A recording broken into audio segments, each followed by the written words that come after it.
Sidang gugatan cerai yang dilayangkan Dena Devanka terhadap Jonathan Frizzy kembali digelar di Pengadilan Agama Jakarta Selatan dengan agenda pembuktian dari pihak Dena selaku penggugat. Dalam persidangan kemarin, kuasa hukum Dena menyerahkan bukti-bukti baru berupa surat pencabutan laporan KDRT yang dilaporkan ke Polres Jakarta Selatan dan surat penghentian perkara KDRT yang diterbitkan kepolisian. Bukti-bukti itu untuk melengkapi bukti-bukti lain yang sudah diserahkan sebelumnya ke majelis hakim seperti akte nikah dan akte kelahiran anak.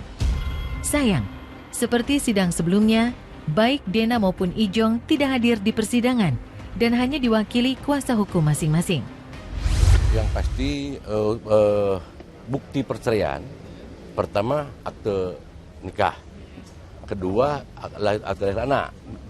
Kan ini yang paling utama. Jadi tadi sudah sampaikan sama dia. Tambahannya tadi bukti-bukti dari perjanjian di Polres. Perjanjian, iya, mencabut. Ya itu aja saya rasa. Terus SP3 dari polisi. Itu aja yang tadi diberikan bukti-buktinya. Dan selanjutnya juga ya ini masih ada diberikan permintaan dari kuasa hukumnya minggu depan, Kamis depan akan ada penambahan bukti. Oh, jadi Masih ada. Itu memang kewenangan para pihak. Apabila mau mengajukan tambahan ya hakim akan memberikan. Ya intinya bukti yang diajukan tadi sesuai dengan apa yang diajukan dalam gugatan.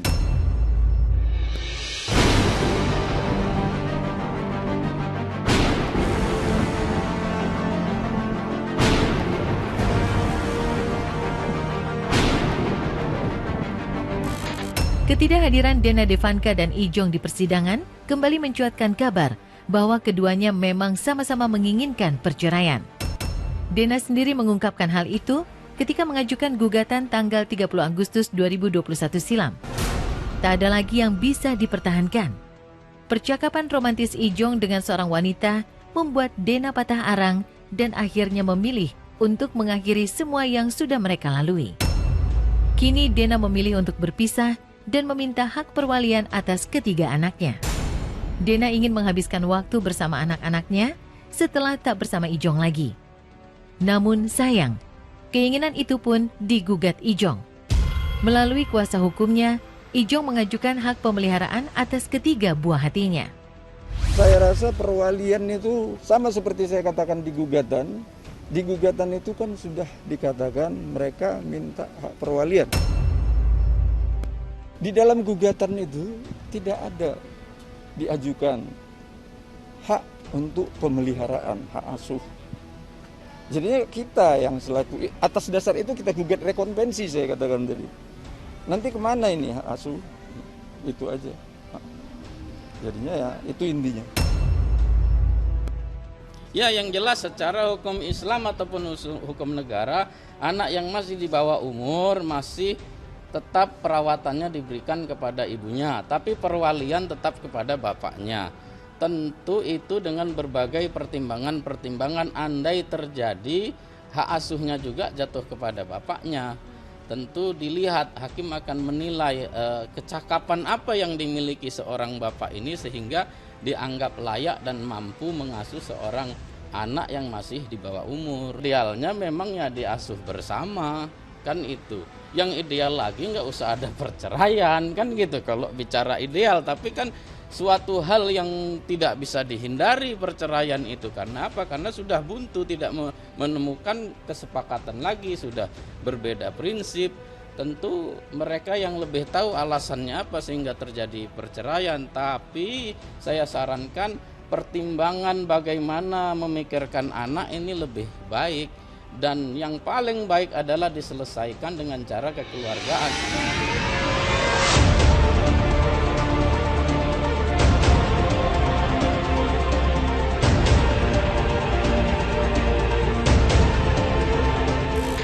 Sembilan tahun mengarungi hidup bersama sebagai suami istri, Dena tentu tak bisa melupakan Ijong begitu saja. Bersama Ijong, Dena pernah merasakan indahnya sebagai istri yang dicintai dan kebahagiaan semakin sempurna dengan kehadiran ketiga buah hatinya.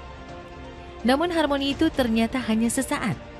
Di balik kemesraan rumah tangga yang mereka bina, tersimpan sengkarut duka yang menodai hubungan mereka.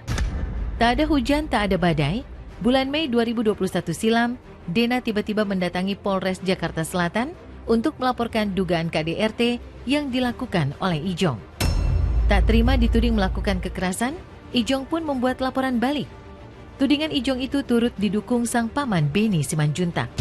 Puncaknya, ketika Dena melayangkan gugatan ke Pengadilan Agama Jakarta Selatan pada akhir Agustus lalu.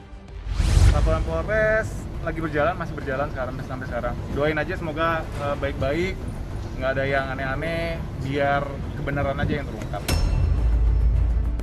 Uploadan Bang Om Beni soal KDRT. Iya, ya itu salah satu buktinya. Tapi kalau nggak salah itu di bulan Maret berarti. Kenapa? Yang Dena laporin aja itu. Iya, makasih ya. Nanti kita ketemu hari Senin aja kalau nggak, ntar aku kasih buktinya. Makasih ya. Makasih. Tolong dong yang masih jadi istrinya Ijong itu, apa nggak capek kami aja keluarga yang tiap malam terganggu, tidurnya capek mendengar hanya berantem aja. Gimana ya? Suami pulang itu mau baik atau udah tidak mau ngurusin, ya udah cuekin aja gitu. Biar aja dia ketemu anak-anaknya. Masa hanya ketemu anak-anaknya harus ketok pintu, harus terima makianmu, harus terima pukulanmu dan lain sebagainya. Enggak sih, sekarang udah tahap ikhlas lah. Udah lewat itu masa kecewa, sakit hati udah lewat. Doain ya teman-teman ya, semoga semuanya lancar biar cepat selesai. Kondisi anak-anak sendiri? Anak-anak baik-baik aja, anak-anak baik-baik. Iya, karena kemarin saya kerja, jadi akhirnya dibawa jalan-jalan sama papanya gitu.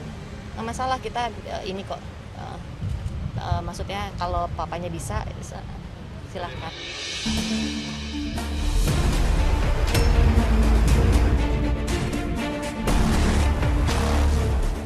Pengadilan akhirnya menjadi pilihan bagi Dena Devanka dan Jonathan Frizzy untuk mengakhiri konflik rumah tangga yang terjadi. 9 tahun bersama, kini saatnya untuk memulai kehidupan yang baru. Seperih apapun perpisahan yang akan terjadi, Ijong dan Dena berusaha ikhlas dan siap melupakan kenangan indah yang dulu mereka ukir bersama. Untuk sahnya suatu perceraian itu, yaitu KDRT ini tadi. Jadi kita udah masuk, ya mungkin kita masukkan juga. Hanya mengimbangin. Walaupun itu udah dicabut, tapi yang membuktikan bahwa ada terjadi, dan karena ada terjadinya inilah maka memenuhi persyaratan syarat-syarat untuk dapat cerai. Kalau buat aku sih, apa yang baik, aku akan baik dan pertahankan. Apa yang tidak baik, buat dapat dipertahankan. Jadi biar semuanya kitanya baik-baik dan bahagia. Kita doakan biar semut aja lah.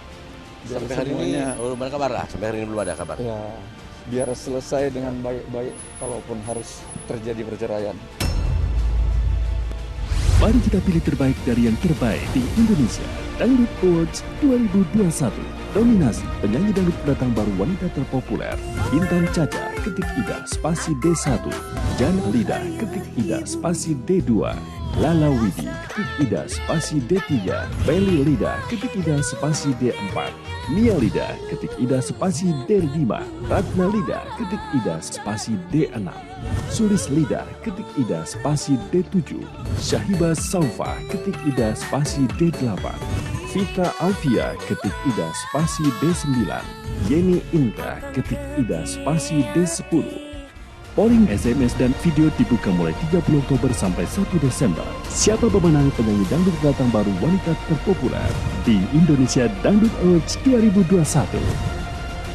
Tahta tertinggi Dangdut Indonesia, Rabu 1 Desember pukul 20 live di Indosiar. 5 hari lagi, pukul 20 waktu Indonesia Barat, saksikan penganugerahan tahta tertinggi Dangdut Indonesia dalam Malam Puncak Indonesian Dangdut Awards 2021 live di Indosiar. Meski berkas penyidikan sudah lengkap alias P21, Nia Ramadhani dan Ardi Bakri urung diserahkan ke kejaksaan. Serah terima hanya dilangsungkan secara virtual Sementara Nia dan Ardi tetap menjalani proses rehabilitasi. Jangan kemana-mana, kami akan kembali sesaat lagi. Tetaplah di Hot Issue Pagi. Saya sudah masukin bukti